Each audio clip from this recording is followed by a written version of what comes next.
En estos días se cumplen 50 años de la muerte de la escritora Elsa Triolet, la mujer ruso-francesa que fue la ganadora del primer premio Goncourt ofrecido a una mujer en el año 1944, aunque lo recibió en 1945 por la Segunda Guerra Mundial.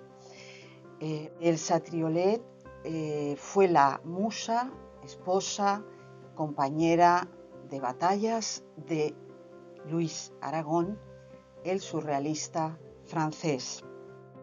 Cuando conoce a Aragon se crea un vínculo muy intelectual. Ellos siempre dicen que están haciendo la obra de uno frente a la de otra.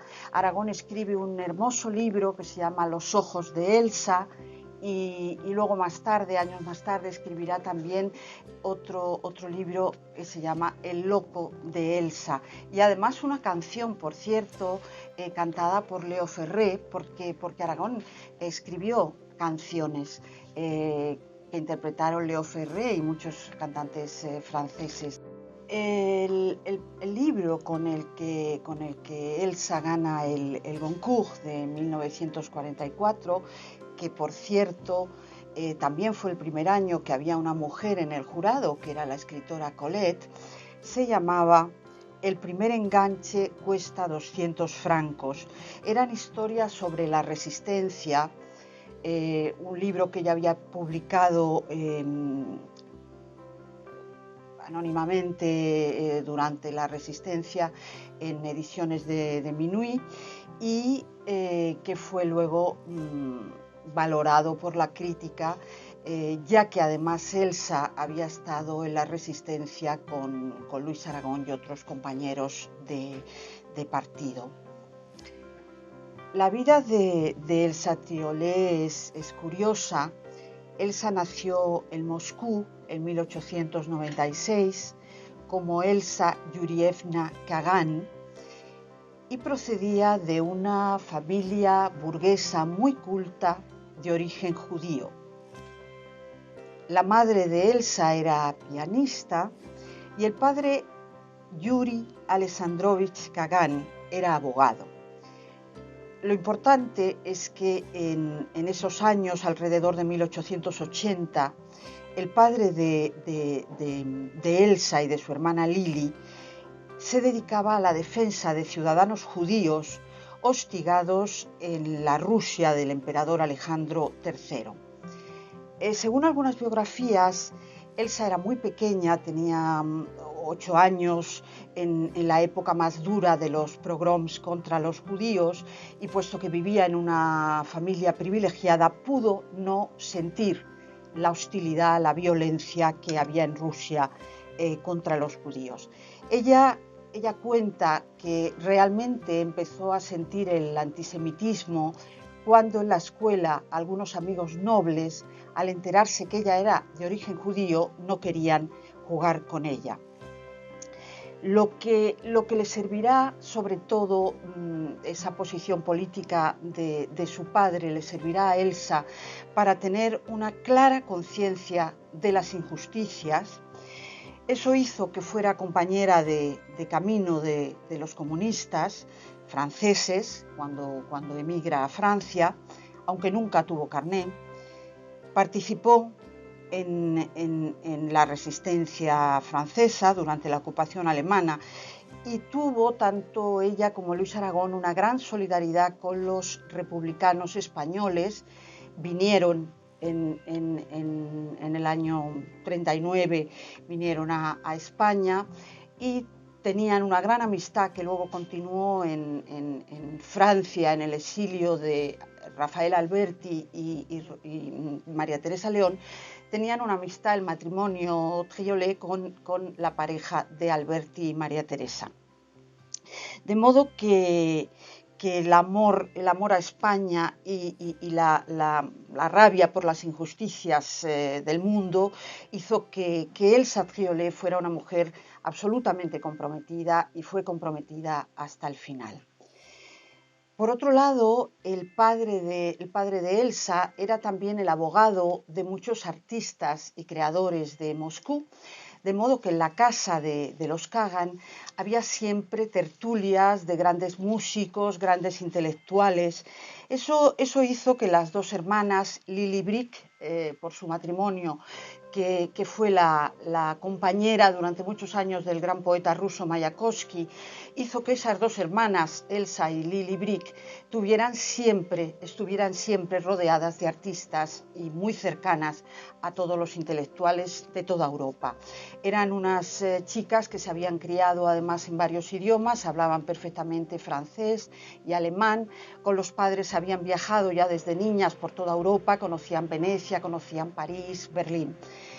Cuando estas dos hermanas se encuentran todavía en Moscú, Lili se casa pronto y empieza ella en Petrogrado a tener hacia el año 16, empieza a tener un salón también cultural. Allí se reunían gente tan importante como Boris Pasternak o Ana Akhmatova. En esos momentos, Elsa está estudiando arquitectura en Moscú, carrera que terminará, pero quiere irse, se siente un poquito relegada en el éxito social y cultural de su hermana Lili, y conoce a un oficial francés, André Triolet, con quien se va a casar no tanto por amor, pero por huir de Moscú.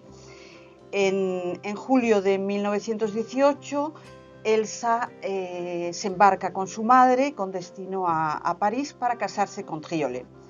La verdad es que el matrimonio dura muy poco y en el año 20 Elsa se separa y decide primero viajar un poco por Europa y luego más tarde se instala en París, en la zona de Montparnasse, porque lo que ella quiere es estar con la intelectualidad, con los pintores que son sus amigos. Si pensamos que en esos años 20 y hasta los 50 y pico, los amigos de Elsa fueron Máximo Gorki, a quien conoce en Alemania y la anima a escribir después de leer sus diarios, fue Mayakovsky, fue el lingüista Roman Jakobson. Ella fue amiga y parece que muy cercana a Duchamp, a Leger, a Picasso, compañera de los surrealistas, por supuesto Aragón, de quien se enamora y vivirá ya hasta el final de su vida, pero también amiga de Breton, de Paul Éluard, de Marc Chagall, de Man Ray, de la pareja franco-rusa Sonia y Robert Delaunay y de Tristan Tzara. Digamos que su entorno era un entorno preparado para que una mujer tan culta y con tanta necesidad de escribir se explayase en ese París de los años 20 y pico. En estas fotos vemos la belleza de Elsa, de joven, que fascinaba por su inteligencia y por su personalidad a todos sus amigos y compañeros, ¿no? Los lugares donde se encuentran todo este grupo son toda la zona de Montparnasse, también de Saint-Germain. Ella va a la Rotonde, a Les Dômes, a la Coupole, y en 1928, precisamente en el bar de la Coupole, conoce a Louis Aragon. Louis Aragon, que con Breton había sido el fundador del surrealismo y un hombre muy comprometido políticamente. Él sí que pertenecía al Partido Comunista francés. Era médico cuando Elsa se enamora de él. Ya es un escritor conocido, es un dandy, además es un hombre muy atractivo. Ella lo ha visto en varias ocasiones con su grupo de amigos, pero le pide a un amigo, a un surrealista, que se lo presente. Y en esa cita, en 1928, los dos tienen 32 años.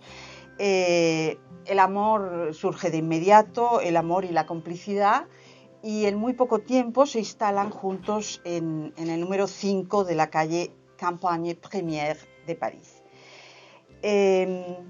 A partir de ahí, el compromiso político de ambos es importante. Van a participar en el año 39 en la resistencia francesa en la zona sur, que es la zona del Drôme, y desde allí van a trabajar los dos, van a elaborar y difundir los periódicos La Drôme en Armes y Les Étoiles.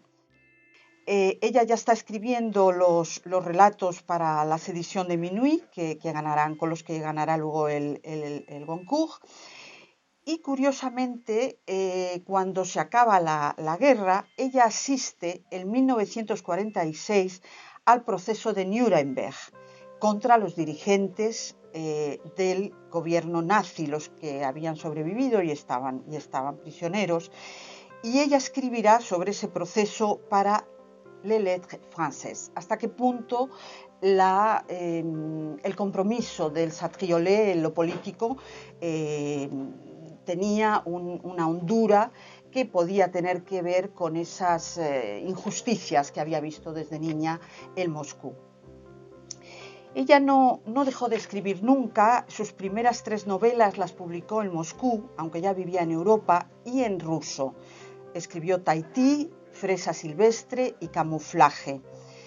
Tiene una gran importancia también como traductora de la obra de Mayakovsky al francés y de Chekhov. Ella escribió una biografía de Chekhov, la historia de Anton Chekhov, en 1954, y entre sus obras más conocidas, Le Cheval Blanc, el caballo blanco, que habla de un personaje que está buscando la felicidad. Ella siempre estaba tratando de encontrarse a sí misma y de encontrar la felicidad.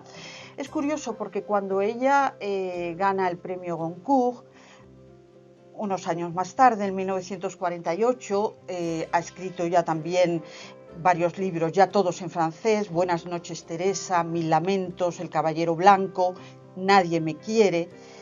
Ella no se sentía una mujer que hubiera triunfado, pese a su matrimonio con un famoso escritor, ella misma una ganadora del Goncourt. Ella escribió a su hermana Lili, que seguía en Rusia, y le manifestaba su sentimiento, ¿no? Y le decía: estoy furiosa, agotada y en absoluto célebre, completamente relegada. Todos los que quieren atacar a Aragón, a los comunistas, a Rusia y a las mujeres, la toman conmigo. De modo que ella se sentía, en cierto modo, quizá no tanto, nunca manifestó que se sintiera perseguida como judía, pero sí se sentía relegada como mujer, y también como persona. Cuando acaba la guerra en Francia, el comunismo pasa de moda, por decirlo de alguna manera, y Aragón tiene muchos atacantes porque él prosiguió mucho tiempo perteneciendo al Partido Comunista. Hay que decir que Elsa Ciolet, en sus muchos viajes a Rusia, naturalmente ella de lengua rusa, se da cuenta de cuál es el problema del estalinismo, y en el año 1957 escribe un libro llamado El Monumento, donde se aleja y donde critica el estalinismo.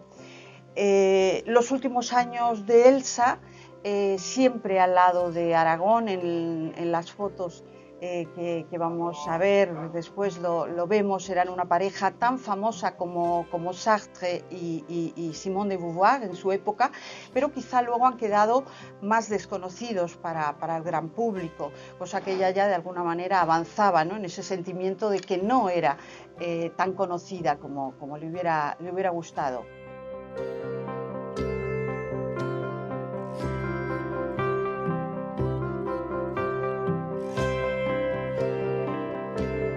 Aquí vemos también la casa del molino de Les Yvelines, donde vivieron los últimos años. Elsa desde el año 59 empezó a sufrir algunos dolores y le costaba mucho caminar.